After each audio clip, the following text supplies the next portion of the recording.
নমস্কার, 7 EPIC news নেটওয়ার্কে আপনাদের স্বাগত। জামিন মঞ্জুর হলো না বাংলাদেশের ইসকনের সন্ন্যাসী চিন্ময় কৃষ্ণ প্রভুর। সূত্রের খবর, মঙ্গলবার চট্টগ্রাম আদালতে তার জামিনের মামলা শুনানি হবার কথা থাকলেও তার হয়ে আদালতে মামলা লড়ার জন্য রাজি হননি কোনো আইনজীবী। এর ফলে আরো 1 মাস জেলেই থাকতে হবে সন্ন্যাসী চিন্ময় কৃষ্ণ প্রভুকে। কারণ মঙ্গলবারের এই ঘটনার পর আগামী 2রা জানুয়ারি পর্যন্ত এই মামলার শুনানি স্থগিত রেখেছে চট্টগ্রাম আদালত। উল্লেখ্য, গত 25শে নভেম্বর রাষ্ট্রদ্রোহী অভিযোগে বাংলাদেশ পুলিশ গ্রেপ্তার করে চিন্ময় কৃষ্ণ প্রভুকে। আর তারপর থেকে চিন্ময় কৃষ্ণ প্রভুর গ্রেপ্তারি এবং ওপার বাংলায় সংখ্যালঘুদের ওপর অত্যাচারের অভিযোগে উত্তাল হয়ে ওঠে বাংলাদেশ, যার ঢেউ আছড়ে পড়েছে পশ্চিমবঙ্গ তথা ভারতের মাটিতেও। শীতের শুরুতেই ভয় ধরাচ্ছে ডেঙ্গু, দিনকে দিন বাড়ছে ডেঙ্গু আক্রান্তের সংখ্যাও। আর এই আবহে এলাকা অপরিষ্কারের অভিযোগে নিজ নির্বাচনী কেন্দ্রের এক নির্মীয়মান আবাসনের আধিকারিককে প্রকাশ্যে ধমক দিলেন বরানগর পৌরসভার 12 নম্বর ওয়ার্ডের পৌরমাতা সঞ্চিতা দে। ইতিমধ্যে রাজ্য সরকারের পক্ষ থেকে বিভিন্ন পৌরসভাগুলিকে ডেঙ্গু সচেতনতা প্রচার অভিযানের নির্দেশ দেওয়া হয়েছে। আর সেই মোতাবেক এদিন বরানগর পৌরসভার 12 নম্বর ওয়ার্ডে স্থানীয় কাউন্সিলরের উদ্যোগে ডেঙ্গু মোকাবিলা অভিযান করা হয়। এলাকার একাধিক জায়গায় ছড়ানো হয় ব্লিচিং পাউডার, দেওয়া হয় ওষুধও।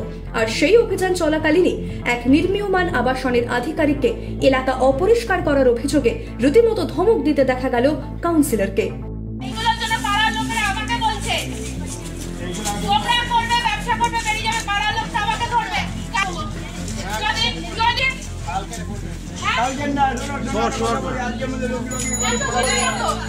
বাইকের মধ্যে বিশেষ চেম্বার বানিয়ে সোনা পাচারের ছক কষেছিল আন্তর্জাতিক সোনা পাচার চক্র, কিন্তু বিএসএফ জওয়ানদের তৎপরতায় ভেস্তে যায় সেই পরিকল্পনা।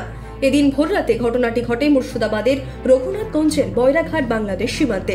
বয়রাঘাট আউটপোস্ট এলাকায় এদিন তল্লাশি চালাতেই বাইক ফেলে চম্পট দেয় পাচারকারীরা। বাইকের নম্বর পরীক্ষা করে জানা গিয়েছে সন্দেহভাজন পাচারকারীর নাম মালিক শেখ ও তার বাড়ি পিরোজপুরে।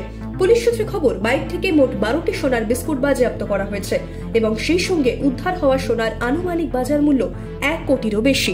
7 নিউজের চেট। অবৈধভাবে ভারত বাংলাদেশ পেট্রাপোল সীমান্ত পেরিয়ে ভারতে চলে আসা সাইফুল ইসলামকে গ্রেপ্তার করল পুলিশ। গতকাল পেট্রাপোল সীমান্তে জওয়ানদের নজর এড়িয়ে বিজেপির মিছিলকে হাতিয়ার করে নিজ দেশ অর্থাৎ বাংলাদেশে ঢোকার ছক কষেছিল বাংলাদেশেরই মহেশপুর ঝুন্দার বাসিন্দা সাইফুল ইসলাম। সীমান্তের ঢিল ছোড়া দূরত্বে তার এমন স্বীকারোক্তিতে রীতিমতো শোরগোল পড়ে যায় গোটা এলাকায়। খবরটি দেখা মাত্রই অভিযানে নেমে অবশেষে সাইফুল ইসলামকে গ্রেপ্তার করল পুলিশ। পুলিশের কাছে আত্মসমর্পণের মধ্যে দিয়েও দেশে ফেরার কথাও জানিয়েছিল যুবক। এখন দেখার, দু দেশের মধ্যে তৈরি হওয়া অস্থির পরিস্থিতির মধ্যে এদিনের গ্রেপ্তারি তার নিজ দেশে ফেরার মাধ্যম হতে পারে কিনা। সন্ন্যাসী তথা সংখ্যালঘু নেতা চিন্ময় কৃষ্ণ দাসের গ্রেপ্তারিকে কেন্দ্র করে উত্তাল বাংলাদেশ। এবার ওপার বাংলার অশান্তির আঁচ এসে পড়ল উত্তর 24 পরগনার ব্যারাকপুরেও।